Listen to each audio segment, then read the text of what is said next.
안녕하세요, 여러분. 네, 제가 잠깐 기도하고 그리고 오늘 말씀 증거하는 시간 갖겠습니다. 하나님 아버지 감사합니다.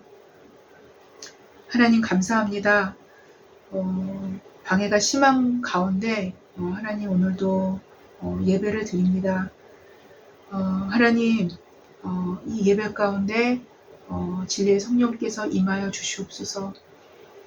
하나님 진리의 성령께서 하나님 말씀을 전하는 자의 마음이나 말씀을 듣는 자의 마음이나 하나님 이 예배 가운데 그 마음들 가운데 온전히 왕으로 좌정하여 주셔서 진리의 성령께서 온전히 우리를 다스려 주시기를 원합니다.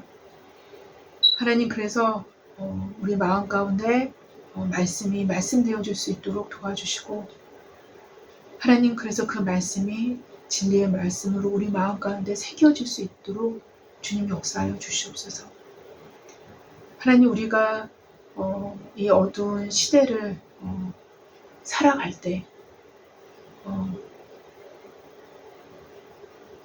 주의 성령의 진리의 말씀이 하나님 우리의 인생을 밝힐 것이고 우리의 마음을 밝힐 것이고 하나님 우리가 어떻게 살아가야 될지를 분명하게 확실하게 알게 하시며 또 그 가운데로 인도하여 주실 줄을 우리가 하나님 믿습니다. 하나님 악은 점점 교묘해집니다. 또 시대가 어떤 것이 악인지 어떤 것이 선한 것인지 하나님 어떤 것이 불의한 것인지 어떤 것이 옳은 것인지를 분별하기 힘들 정도로 하나님 그렇게 아주 깊은 부분까지 그리고 아주 사람의 눈을 아주 속이기에 쉽게끔 하나님 그렇게 변장하고 있는 상태에 있습니다. 하나님 이 모든 것 가운데 우리를 진리로 인도하여 주시며 진리만이 우리를 다스리실 수 있도록 하나님 우리를 인도하여 주시기를 원합니다. 그 분별을 위해서 그러한 분별을 위해서 하나님 오늘도 하나님 말씀 가운데 역사하여 주시고 하나님 말씀을 통해서 하나님 우리에게 더 정확한 분별력으로 나아갈 수 있도록 성령께서 인도하여 주시기를 원합니다. 하나님 말씀 첫 시간입니다. 마치는 시간까지 함께하여 주시옵소서. 하나님 방해가 있을 것이오나 또 방해가 지금도 있사오나 하나님 이것까지도 말씀을 듣는 모든 자에게 분별케 될 수 있는 그런 은혜를 더하여 주시기를 원합니다. 하나님 그래서 방해가 되는 것이 아니라 오히려 분별력을 더 가질 수 있는 시간이 되게 하여 주시옵소서. 이 모든 것들을 그렇게 사용하여 주시옵소서. 하나님 성령 하나님께서 우리와 함께하여 주실 줄 믿습니다. 감사하며 예수님의 이름으로 기도했습니다. 아멘. 네 여러분 오늘도 제가 로마서 말씀을 들고 섰습니다. 네, 7장으로 왔죠. 저번 주부터. 그래서 율법의 저주로부터의 자유 두 번째 시간이죠. 네, 그래서 오늘은 두 번째 시간을 갖겠습니다. 그래서 본문은 7장 4절 5절로 제가 잡았어요. 그래서 저번 주에 4절을 했는데요. 조금 더 하기 위해서 4절 5절로 제가 잡았습니다. 그래서 제가 본문을 한번 읽어보겠습니다. 네. 그러므로 내 형제들아 너희도 그리스도의 몸으로 말미암아 율법에 대하여 죽임을 당하였으니 이는 다른 이 곧 죽은 자 가운데서 살아나신 이에게 가서 우리가 하나님을 위하여 열매를 맺게 하려 함이라. 5절입니다. 우리가 육신에 있을 때에는 율법으로 말미암는 죄의 정욕이 우리 지체 중에 역사하여 우리로 사망을 위하여 열매를 맺게 하였더니 네, 라는 말씀입니다. 네. 특별히 그 7장은요 네, 율법의 저주로부터 자유이기 때문에 제가 율법에 대한 내용들을 많이 좀 다룰 것입니다. 오늘도. 네. 그래서 말씀을 시작하는 시간을 갖겠습니다. 네. 우리가 저번 주에 현미경과 세균에 대해서 제가 비유로 말씀을 시작했죠. 네, 그래서 오늘도 마찬가지입니다. 네. 그 연결되는 그 연결 현상에서 여러분 생각해 주시면 될 것 같아요. 네. 네. 근데 저번 주와는 좀 달리 조금 다른 차원에서 또 다른 경우들을 생각해 보면서 율법에 관한 것들을 좀 더 생각해 보는 시간을 갖고자 합니다. 네. 네. 만약 어떤 식료품 회사의 중역이 자신의 회사에서 판매하는 식료품 용기를 우연히 확인하다가 뭘로 확인해요? 그 현미경. 현미경. 카드처럼 되기만 하면 세균을 확인할 수 있는 그 아주 발달된 현미경이 있다고 우리가 가정을 했지 않습니까? 저번 주에. 바로 그 현미경을 통해서 그 용기에 발암물질들을 일으키는 아주 독한 세균을 다량이나 발견했다고 생각해 볼 수 있을 것입니다. 네. 문제는 동일한 용기로 이미 출하된 제품들과 또 동일한 용기로 제품화된 산적하게 쌓여있는 미출하된 제품들을 계산을 한다면 이 엄청난 재정적인 손해를 볼 수가 있는 상황이었습니다. 그러나 그 회사 중역과 사장은 현미경을 통해 발견된 중요한 중요한 사항을 무시한 채 판매 매출을 올리기에 급급했다고 우리가 생각해 볼 수 있어요. 네. 만약 발암물질을 일으키는 독성 세균이 있다는 사실을 모르고, 그러니까 현미경을 대지 않고 전혀 모르는 상태로 출하했을 때와 현미경으로 독성 세균이 있다는 사실을 알면도 불구하고 무시한 채 판매 매출을 올리는 데만 급급했을 때와는 완전히 다른 상황이라는 거예요. 완전히 다른 상황입니다. 그거는 어느 누구도 판단할 수 있고 분별할 수 있어요. 바로 현미경의 존재는 현재의 그 사실, 곧 사실 그 자체를 드러내 주지만 묘하게도 다양한 형태로 혹은 다양한 상황과 숨겨진 측면들, 그 다양한 상황 가운데서 은밀하게 숨겨진 측면들을 표면화시키고 그래서 명백하게끔 만들어서 인식 이전의 세균을 고도로 인식화시키는 역할을 하는 것이 바로 현미경이에요. 현미경은 뭐였어요? 율법이었어요. 따라서 현미경의 존재는 곧 세균의 존재를 인식할 수 있는 수단이 되기에 세균은 현미경을 통해서 세균으로 확정이 되는 거예요. 그렇지 않겠습니까? 세균으로 확정이 됩니다. 따라서 세균으로 확정된 세균은 현미경으로 말미암아 우리의 인식 체계에서 세균화됩니다. 그렇겠죠. 결국 현미경은 현미경은 좋고 선한 것이며 현미경은 좋고 선한 거예요. 왜? 세균의 존재를 알게 해주기 때문에. 세균은 악한 거잖아요. 네. 세균의 존재를 알게 해주기 때문에 현미경은 좋고 선한 것이며 세균은 더럽고 악한 것이지만 이 두 가지의 요소는 함께 복합적으로 작용하게 되기에, 제가 지금까지 설명드린 것처럼 복합적으로 작용하게 되기에 안팎으로 둘려져 있는 세균의 존재를 인식하게 되는 것입니다. 사람이. 루터는 자신의 책에서 율법과 죄의 관계를 그래서 이렇게 설명을 했어요. 죄와 진노는 율법으로부터 생긴다. 그런 까닭에 죄에 대하여 죽어있지 않으면서 율법에 대하여 죽어있는 사람은 아무도 없다. 아무도 없다. 그리고 죄에 대하여 죽은 자는 율법에 대해서도 죽어있다. 사람은 죄로부터 해방되자마자 율법의 종으로부터도 해방된다.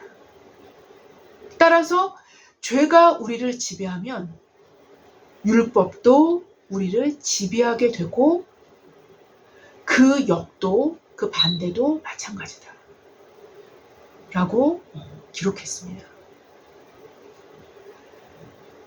그리고 더 이어서 이는 이렇게 기록합니다. 그는 하지만 먼저 내적으로 죄에 대하여 죽지 않으면 죄 및 죄를 통하여 지배하는 율법은 여전히 우리 속에 거하여 우리를 지배하게 된다. 우리를 지배하게 된다.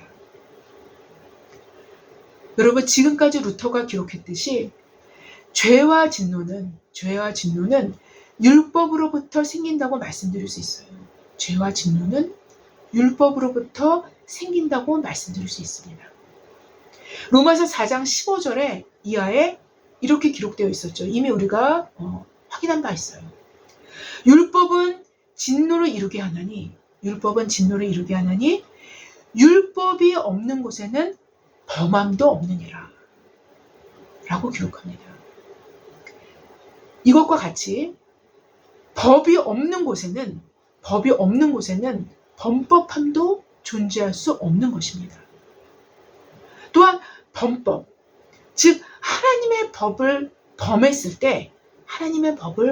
때 진노하심이 임하기 때문인 거예요. 네. 그래서 율법은 진노를 이루게 하나니 율법이 없는 곳에는 범함도 없느니라 라고 기록한 것입니다. 물론 더 엄밀히 말씀드린다면 죄가 율법으로부터 생긴다라는 의미는 율법이 죄를 홀로 만드는 것이 아닙니다. 율법이 죄를 홀로 만드는 것이 아니에요. 율법이 죄를 만드는 것이 아닙니다. 율법이 죄를 홀로 만드는 것이 아니라 율법이 인간의 내면에 하나님의 속성과 배치되는 그 어두움 있잖아요. 그 어두움의 속성을 죄로 인식시키고 죄를 죄로 볼 수 있게 하거나 죄를 더욱 죄되게 할 수 있다는 것입니다. 이게 바로 율법이에요. 네. 그래서 다시 말씀드린다면 죄와 진노는 율법으로부터 밝혀진다는 거예요. 율법으로부터 밝혀집니다. 그래서 죄가 하나도 없을 때에만 율법이 죄를 드러낼 수 있는 거리 자체가 없어지기 때문에 율법이 우리 안에서 죽을 수 있는 거예요. 여러분 이해되셨죠? 네. 바로 이런 의미에서 이렇게 말씀하시는 겁니다. 즉 죄에 대해서 죽은 자만이 율법이 그 고유의 활동을 멈추고 그 속에서 죽음을 맞게 되는 것입니다. 그래서 율법과 죄는요 항상 같이 가요. 따라서 죄가 우리를 지배하는 한 율법도 우리를 지배하게 되는 것입니다. 역으로 율법이 우리를 지배하는 것은 율법이 그 지배력을 펼 수 있는 죄의 요소들이 존재한다라는 것이므로 우리 내면에 죄가 우리를 지배하고 있다라는 의미가 되는 것입니다. 다시 말씀드립니다. 그래서 루터는 마지막에 이렇게 기록하고 있는 것입니다. 하지만 먼저 내적으로 죄에 대하여 죽지 않으면 죄 및 죄를 통하여 지배하는 율법은 여전히 우리 속에 거하여 우리를 지배하게 된다. 라고 그는 기록하고 있는 거예요. 오늘 본문인 로마서 7장 5절에는 이렇게 기록합니다. 우리가 육신에 있을 때에는 율법으로 말미암는 죄의 정욕이 우리 지체 중에 역사하여 우리로 사망을 위하여 열매를 맺게 하였더니 라고 기록하죠. 사도는 오늘 본문 4절에서는 또 이렇게 기록을 하는데요. 그 전에 사도는 오늘 본문 4절에서는 신자의 현재를 말씀하시지만 4절에서는 신자의 현재를 말씀하시지만 지금 제가 말씀드렸던 것처럼 본문 5절에서는 신자의 과거를 그 내용으로 기록하지 않습니까? 네, 신자의 과거를 기록을 합니다. 네, 지금 말씀드린 것은 신자의 과거를 말씀드린 거예요.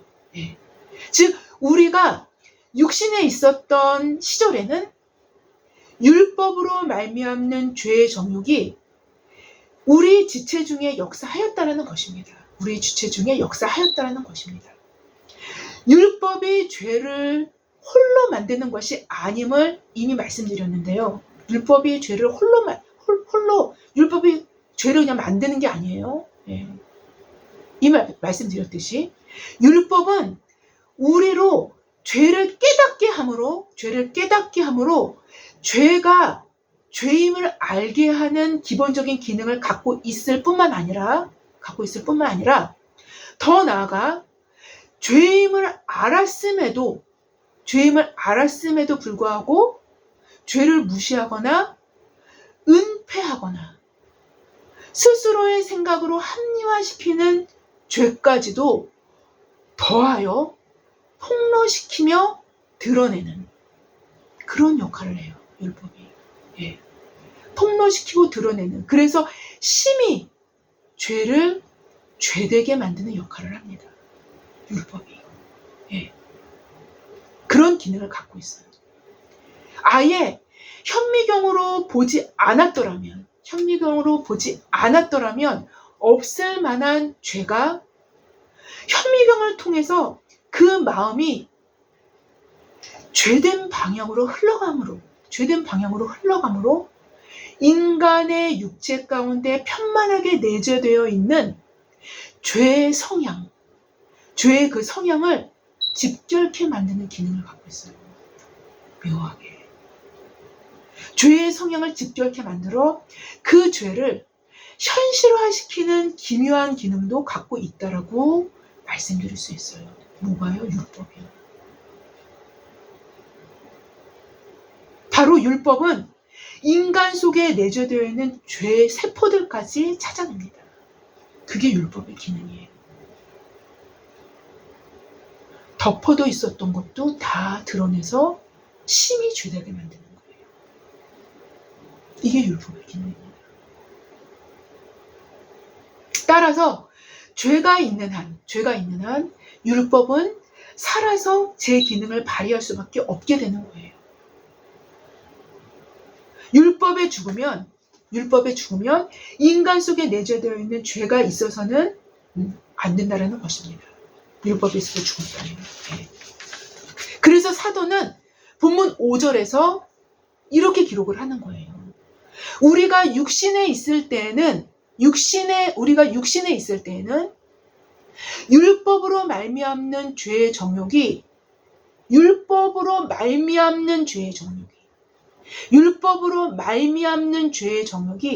우리 지체 중에 역사하여 라고 기록하고 있는 거예요. 이 의미를 조금 더 확실하게 아셨을 겁니다. 예. 그런데 왜 사도가 우리가 육신에 있을 때라고 말씀하시면서 우리 지체 중에 역사하여 라고 기록하고 있을까요? 예. 왜 이렇게 기록하고 있을까요? 바로 육신 그리고 지체라는 현미경이 죄의 정욕을 만들어내고 육신, 지체라는 어떤 환경이 죄의 정욕을 만들어내고 키워내며 자라나며 성장케 만드는 환경을 제공하기 때문인 거예요. 뭐가요? 육신, 지체, 이런 환경들이. 예. 육신, 지체라는 이런 환경들이 죄의 정욕을 만들어내고 키워내며 자라나며 성장케 만드는 그런 환경을 제공하는 것이 바로 육신, 지체입니다. 육신 그리고 지체, 이런 것들이에요. 그래서 죄의 아주 좋은 보금자리가 됩니다. 예. 이게 바로 육신이고 지체인 겁니다. 이런 환경이 지속된다면 당연히 죄의 정욕은 장성한 분량으로 자라날 것이고, 율법은 그 안에서 활동하며 죄 지은 자를 합법적으로 정죄하며, 다시 죄는 그 율법을 빌미로, 다시 그 죄는 율법을 또 빌미로 더 교묘의 죄를 짓게 하며, 또 다시 율법은 더욱 깊은 죄를 드러낼 것이기 때문인 거예요. 그래서 율법과 죄는요, 아주 긴밀한 연관성을 갖고 있습니다. 함께 갑니다. 네. 곧 육신, 지체. 다시 말씀드린다면 인간의 죄된 몸의 원함, 원함, 그것과 다이렉트로 연결되는 생각, 판단, 그리고 마음 등에서 나오는 이기심, 사욕 등이 모두 육신에 속해 있다고 정확하게 말씀드릴 수 있는 거예요. 성경에서 얘기하는 육신은 바로 이런 것들을 얘기합니다. 바로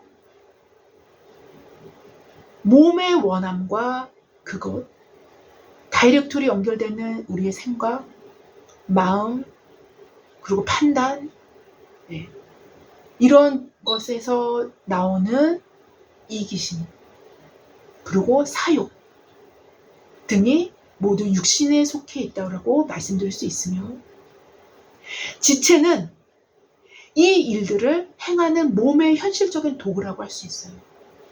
몸의 현실적인 도구라고 할 수 있습니다. 이러한 환경에서 죄의 정욕이 키워지며 아주 장성한 분량에 이르기까지 성장하게 되는 거예요. 그러나 우리가 주 예수 그리스도를 자신의 대표자로 삼은 자들은, 여러분 이걸 진실로 삼은 자들을 얘기하는 거예요. 진실로 삼은 자들은 그의 죽으심과 합하여 세례를 받게 되므로 우리의 육신이 그리스도와 함께 장사 지낸 바 된 것입니다. 우리의 육신이, 그러한 육신이 그리스도와 함께 장사 지낸 바 된 것입니다. 이렇게 그의 죽으심과 합하여 세례받은 자들만이, 바로 정확히 이러한 자들만이 율법의 저주로부터 자유케 되는 거예요. 그리고 성경에서 말씀하시는 성도란 곧 이런 자들을 칭하는 거예요. 성도란. 그런데 오늘 본문에서는 우리가 육신에 있을 때에는 율법으로 말미암는 죄의 정욕이 우리 지체 중에 역사하여 우리로 사망을 위하여 열매를 맺게 하였더니 라고 과거 회상적인 내용을 기록하지 않았습니까? 과거 회상적인 내용을 기록했어요. 곧 사망을 위하여 열매를 맺었다라는 것은 6장의 마지막에 기록된 죄의 삭은 사망임을 말씀하시는 것과 동일한 의미를 갖고 있는 거예요. 죄의 삭은 사망이다 라는 것과 동일한 의미입니다. 바로 죄의 삭은 필연적으로 사망을 낳는다라는 거예요. 필연적으로. 죄의 정욕은 필연적으로 사망을 위한 열매를 맺는다라는 것입니다. 한 가지 더 덧붙인다면 성경은 몸을, 즉 인간의 몸을 굉장히 중요하게 다룹니다. 굉장히 중요하게 다뤄요. 여러분, 영지주의는요, 과거에 있었던 영지주의는요, 인간의 몸을 굉장히 하찮게 여깁니다. 그리고 완전히 무시합니다. 그리고 영만을 중요시하는 거예요. 완전한 이단입니다. 여러분, 인간의 몸이 굉장히 중요해요. 성경은 인간의 몸을 굉장히 중요하게 여깁니다. 네. 성경은 몸을, 즉 인간의 몸을 굉장히 중요하게 다뤄요. 왜냐하면 몸이 바로 세력의 거점이 되기 때문이에요. 어떠한 세력이든 그 세력의 거점이 되는 게 바로 몸이에요. 바로 죽을 인간의 죄된 몸이 사실상 죄와 죽음의 거점이었기 때문인 거예요. 죄와 죽음의 거점이었어요. 뭐가요? 몸이. 예. 죽을 인간의 죄된 몸이 사실상 죄와 죽음의 거점이었습니다. 이 몸 때문에 몸의 죄성 때문에 이 몸을 거점으로 죄가 세력을 갖고 확장되고 견고해졌기에 인간을 손쉽게 사망으로 이끌 수 있게 된 거예요. 인간을 손쉽게 사망으로 이끌 수 있게 된 것입니다.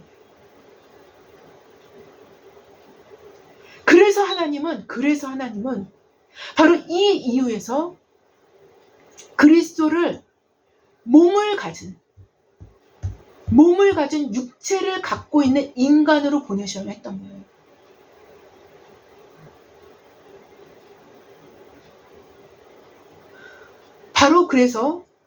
바로 몸, 곧 그의 몸으로, 그리스도의 몸으로, 그의 몸으로 인류를 구속하시기 위한 십자가 형틀에 몸으로 매달리신 거예요.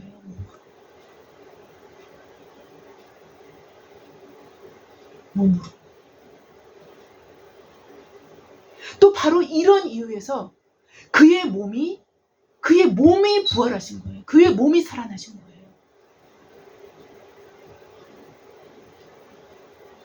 그의 몸이 살아나셔야만 했던 것입니다. 그의 몸이 부활하셨듯이 성도의 최종적인 구원은 몸의 부활이에요. 몸의 부활.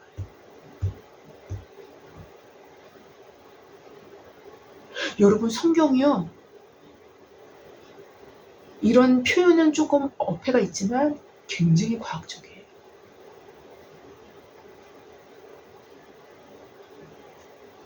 정확히 이런 모든 이유로 인하여 사도는 본문 4절에서 이렇게 기록합니다. 그러므로 내 형제들아, 너희도 그리스도의 몸으로 말미암아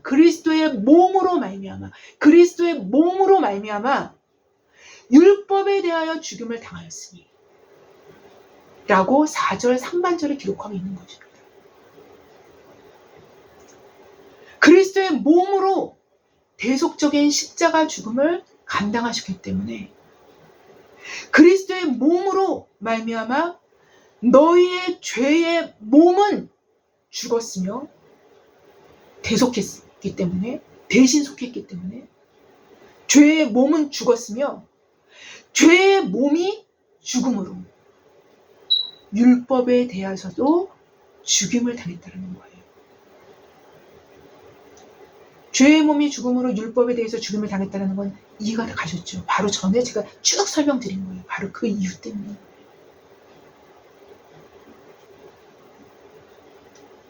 이어지는 본문 4절 하반절에는 이렇게 기록하죠. 이는 다르니 곧 죽은 자 가운데서 살아나신 이에게 가서 우리가 하나님을 위하여 열매를 맺게 하려 함이라 라고 기록하죠. 즉 율법에 대하여서는 죽고 율법과 아주 상이한 다른 이, 곧 죽은 자 가운데서 그의 몸으로 살아나신 이에게 가서 우리의 몸에 완전한 구속의 날까지, 우리의 몸의 완전한 구속의 날, 우리 몸이 부활하는 날인 거예요. 네. 우리의 몸의 완전한 구속의 날까지, 즉 몸의 부활 때까지 하나님을 위하여 열매를 맺게 하여 한다라는 거예요. 그렇게 하기 위한다라는 거예요. 그렇게 하나님을 위해서 열매를 맺게 하려 하시기 위한다라는 것입니다. 4절의 마무리는 다시 한번 살펴봅시다. 4절의 마무리는 하나님을 위하여 열매를 맺게 하려 함이라 라고 맺었어요. 5절의 마무리는 우리로 사망을 위하여 열매를 맺게 하였더니 라고 끝냅니다. 네. 열매의 얘기가 나와요. 열매의 얘기. 4절, 5절이다. 이 두 개의 마무리는 요한복음 5장 29절을 생각나게 합니다. 선한 일을 행하는 자는 생명의 부활로, 악한 일을 행하는 자는 심판의 부활로 나오리라. 누구 말씀하신 거예요? 예수님 말씀하신 거예요. 여러분, 이 예수님의 말씀은 율법주의자들처럼 단순히 행위만을 떼어서 보는 것이 결코 아니에요. 그 행위만을 딱 떼가지고 행위만을 딱 보고 선한 행위를 한 자는 생명의 부활로, 악한 일을 행한 자는 심판의 부활로 얘기하는 게 아닙니다. 곧 선한 일을 행한다, 악한 일을 행한다 라는 것은 인간의 전인적인 행위라고 할 수 있어요. 전인적인 행위. 따라서 선한 일을 행한다 라는 것은 성령에 의해서 주도되어지는, 그리고 성령에 의해서 온전히 다스려지고 제재되어지는 전인적인 행위일 수밖에 없는 거예요.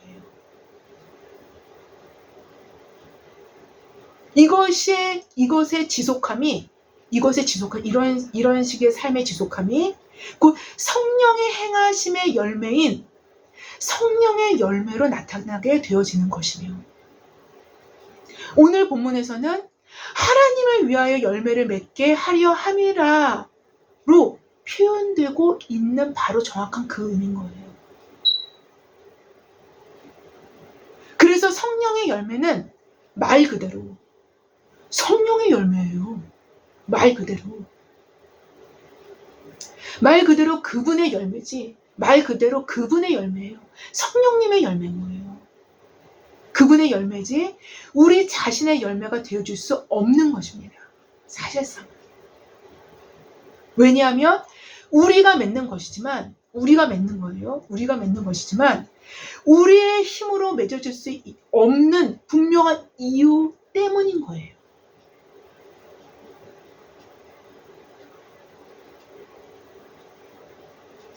성령의 열매는 우리 속에서 그분이 맺으시는 거예요.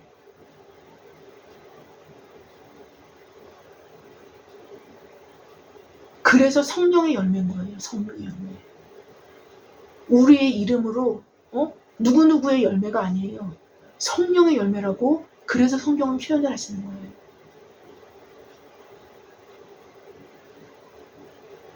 하지만 우리가 맺는 것입니다. 그러나 우리 안에서 성령이 맺으시는 거예요. 만약 우리의 힘으로 열매를 맺는다고 고집한다면,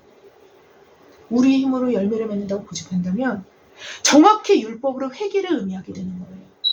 정확히.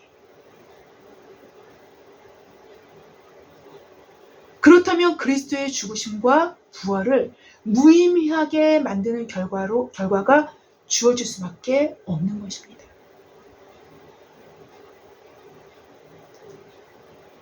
예수님은 우리의 속성과 본질을 들여다보시고 이렇게 말씀하셨어요. 우리의 속성과 본질 자체를 다 들여다보시고 이렇게 말씀하셨어요. 나는 포도나무요 너희는 가지라. 그가 내 안에 내가 그 안에 거하면 사람이 열매를 많이 낸다니.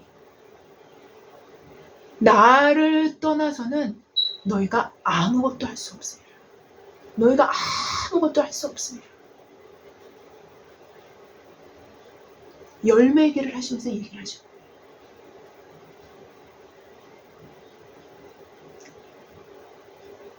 열매는 곧 몸의 구속, 곧 몸의 부활을 예견합니다. 예견하는 거예요. 왜? 우리 몸에다가 예수 그리스도의 영이신 성령께서 맺으시는 열매이기 때문인 거예요. 곧 하나의 예표가 되는 거예요. 열매. 뭐의 예표요? 몸의 구속, 몸의 부활을 예표하는 거예요.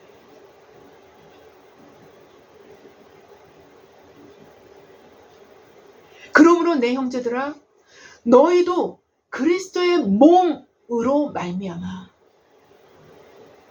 율법에 대하여 죽임을 당하였으니 이는 다른 이 곧 죽은 자 가운데서 살아나신 이에게 가서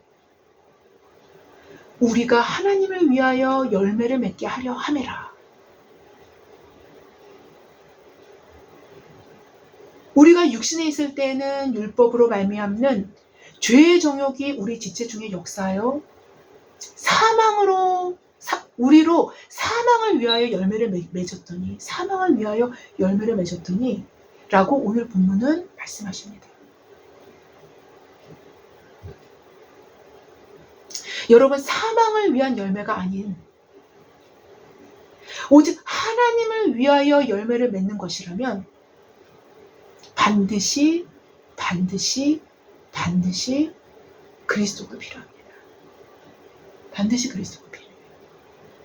반드시 대속적인 그리스도의 몸이 필요합니다. 대속해 주신 예수님이 필요한 거예요. 궁극적으로 하나님을 위한 모든 열매는 그리스도의 몸의 열매인 거예요. 결국에는 그의 몸으로 맺으신 거예요. 그의 십자가 달리심으로 그의 몸이 십자가에 달리심으로 맺어진 열매인 거예요. 궁극적으로 모든 열매는 하나님을 위한 모든 열매.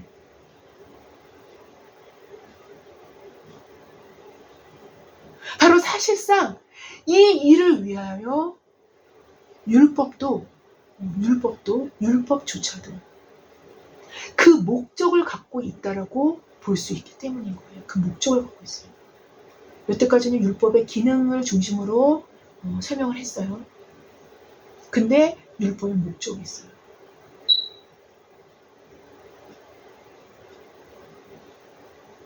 이 일을 위해서 율법도 그 목적을 갖고 있다고 볼 수 있기 때문인 거예요. 오늘은 제가 루터의 글을 많이 소개해 드리는데요. 마지막으로 루터의 글을 조금 길게 설명을 해드리고 읽어드리고 그리고 설교를 마칠까 합니다.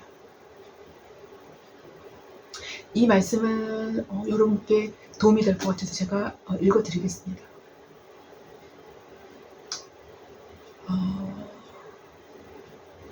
율법의 기능과 목적의 차이점을 루터가 기록한 건데요. 곧 하나님이 율법을 만드신 주된 목적은 사망과 파멸을 일으키고자 하는데 있지 않다. 율법은 생명을 보여주고 사람을 생명으로 이끄는 말이다. 그러므로 율법은 단순히 사망의 하수인으로 주어지는 것이 아니다.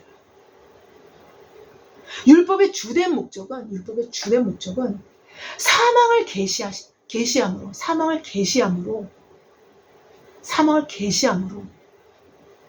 사람들이 죄가 얼마나 무서운 것인지를 보고 알도록 하는 데 있다.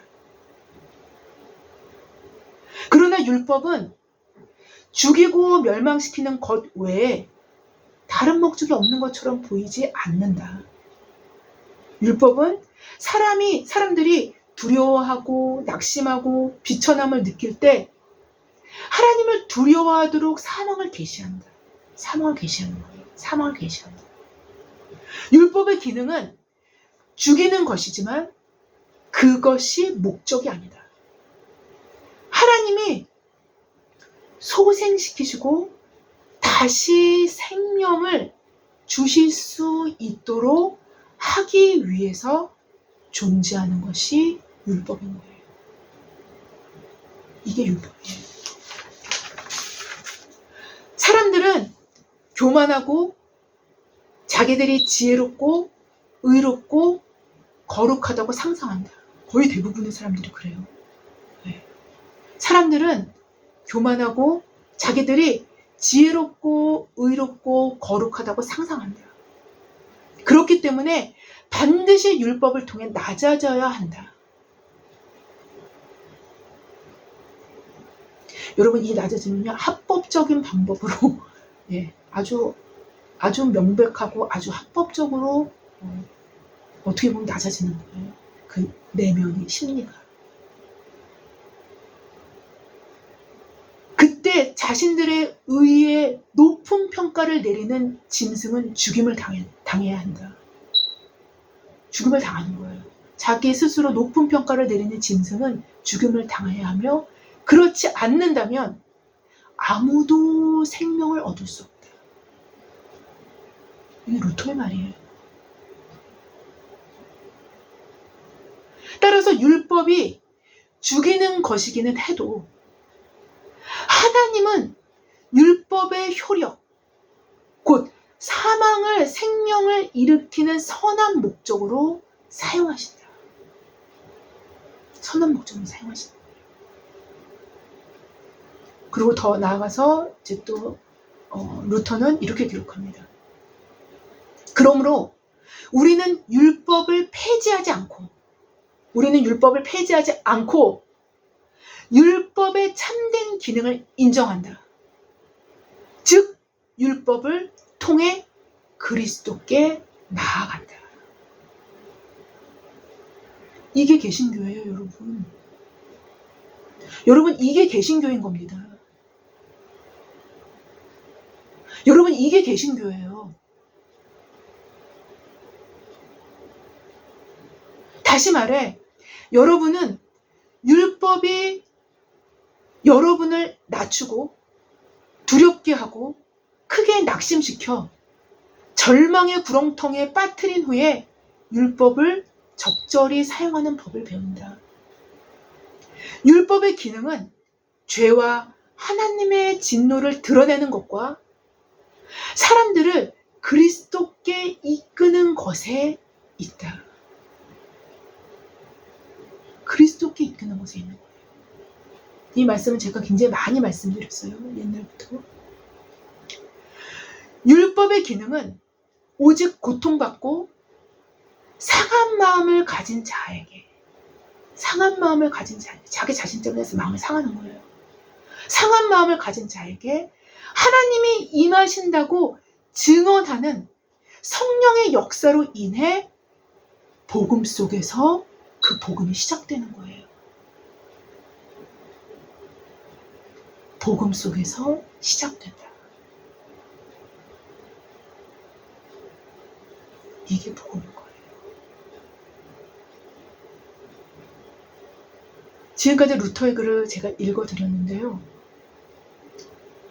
여러분, 예수님께서 나사렛 회당에서 예수님의 사역의 첫 출발점을 알리시는, 이제 첫 출발점을, 예수님의 사역, 공생의 사역을 3년을 하시는 첫 출발점을 알리시는 그런 알리실 때 가장 처음 말씀하셨던 내용이 기록되어 있어요. 예. 나사렛 회당에서 말씀하신 거. 예. 뭐라고 말씀하셨나요? 주의 성령이 내게 임하셨으니 이는 가난한 자에게 복음을 전하게 하시려고 내게 기름을 부으시고 나를 보내사 포로된 자에게 자유를, 눈먼 자에게 다시 보게 함을 전파하며 눌린 자를 자유롭게 하고 주의 은혜의 해를 전파하게 하려 하심이라. 라고 이사야서 61장 1절 2절을 그대로 인용해서 말씀하셔요. 그대로 말씀 성경을 봉독하십니다. 나사렛 회당에서. 이 말씀을 정확히 예수님에 대해서 말씀하신 거예요. 이사야가. 예. 정확히 예수님 자신에 대해서 말씀하신 거예요. 이사야가. 그 말씀을 봉독합니다. 바로 여러분 복음은 정확히 이런 의미에서 정확히 이런 의미에서 율법과 그 깊은 목적이 통하는 거예요. 그 깊은 목적이 통합니다. 오직 자신의 죄로 상한 마음을 갖고 가난한 심령을 가진 자에게 진짜 복음이 전파되어지는 거예요. 포로된 자에게 자유.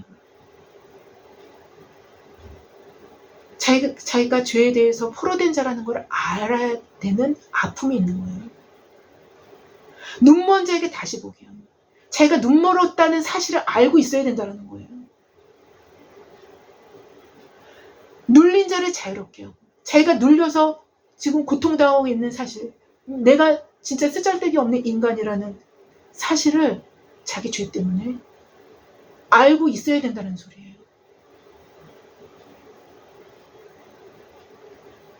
그래야 주의 은혜의 해가 주의 은혜가 될 수 있는 거예요.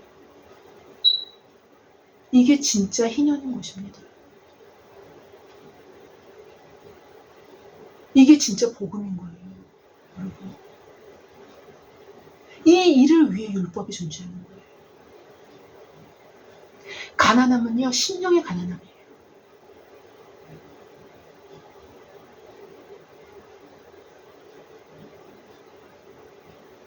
이 심령의 가난함을 만들어내는 거는요, 율법이에요. 이 심령의 가난함을 만들어내는 건 율법이에요. 우리의 마음의 심령을 갈아엎는 거는 우리의 마음에 가난함을 주는 건 율법이에요. 그런데요, 여러분, 예, 그 가난한 심령이요, 예, 그 가난한 심령만, 오직 그 가난한 심령만 복음이 복음돼요.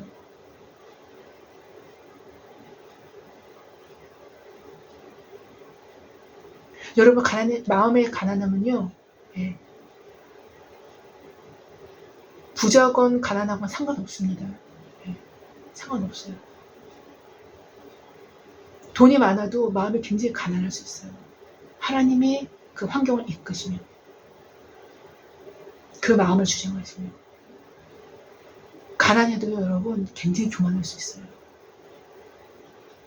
이건 제가 극단적으로 얘기하는 거지만, 극단적으로 얘기하는 거예요. 예. 그럴 수도 있다는 거예요. 본질은 뭐냐면 심령의 가난함이에요.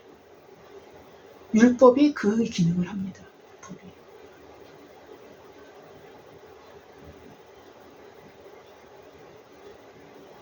뿐만 아니라 여러분, 제가 저번 주에 그 말씀 드렸죠.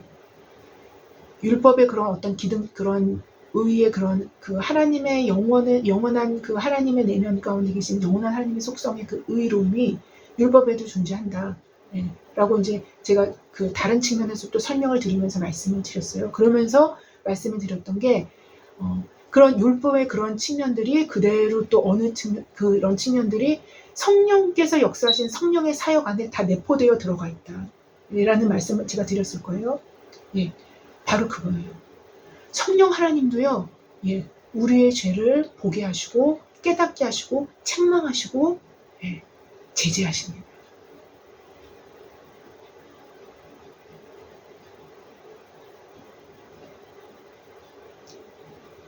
성령 하나님은요, 우리 내면에서 우리가 잘못했을 때 예수님께서 성령께서 책망하셔요. 예.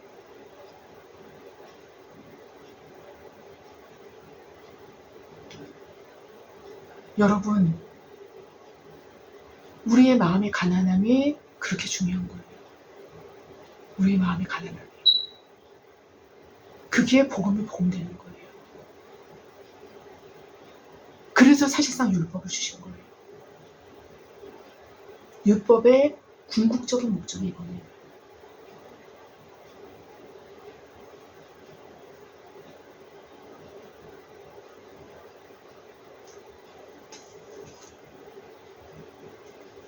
바로 율법은 정확히 이런 의미에서 율법과 그 깊은 죄송합니다. 복음은 정확히 이런 의미에서 율법과 그 깊은 목적이 통하는 거예요. 통하는 것입니다.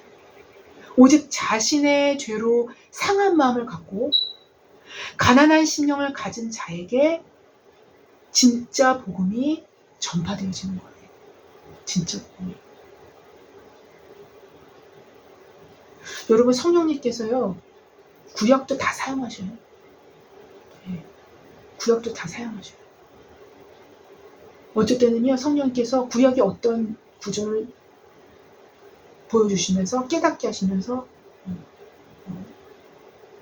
마음을 낮추시고 회개케 하실 때도 있어요. 그리고 나의 잘못들을 드러내실 때도 있어요.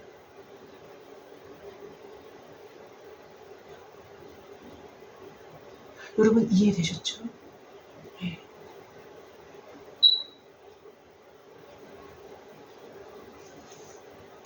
최소한 예수님이 전하신 복음은 바로 이런 것이었어요. 네.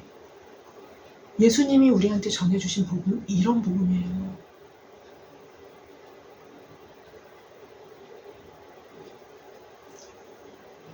아무쪼록 우리 안에서 복음이 참으로 복음되어질 수 있도록, 성령께서 당신의 율법으로 우리 자신을 보이실 때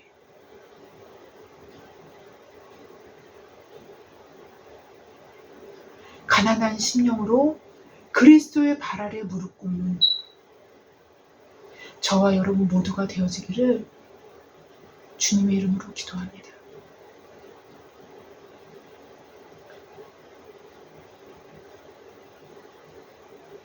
제가 기도하고 마치겠습니다. 하나님, 감사합니다.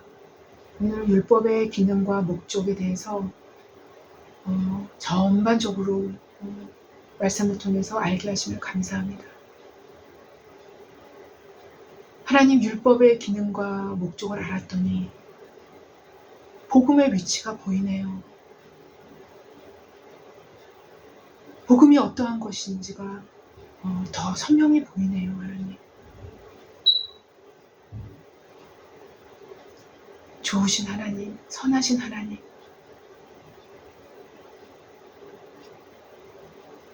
우리로 생명을 얻게 하시려고, 우리로 생명을 얻게 하시려고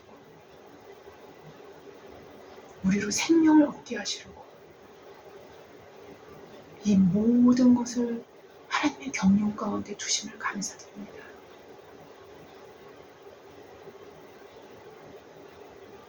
아버지, 복음이 복음일 수밖에 없는 것은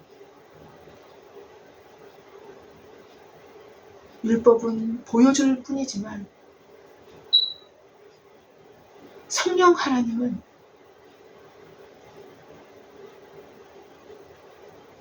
죄를 물리칠 수 있는 능력과 힘과 권세를 우리에게 부여해 주시는 하나님 알고 있습니다. 하나님 그것을 경험했습니다.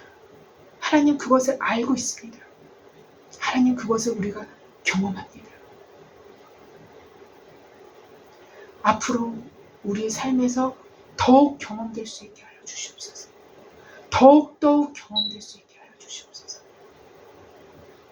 그리고 아직까지 경험되지 못한 자들이 있다면 그것을 경험케 하여 주시옵소서. 그것을 경험케 하여 주시옵소서. 그것을 경험케 하여 주시옵소서.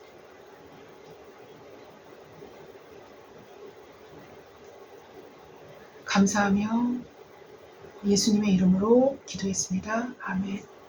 네, 감사합니다.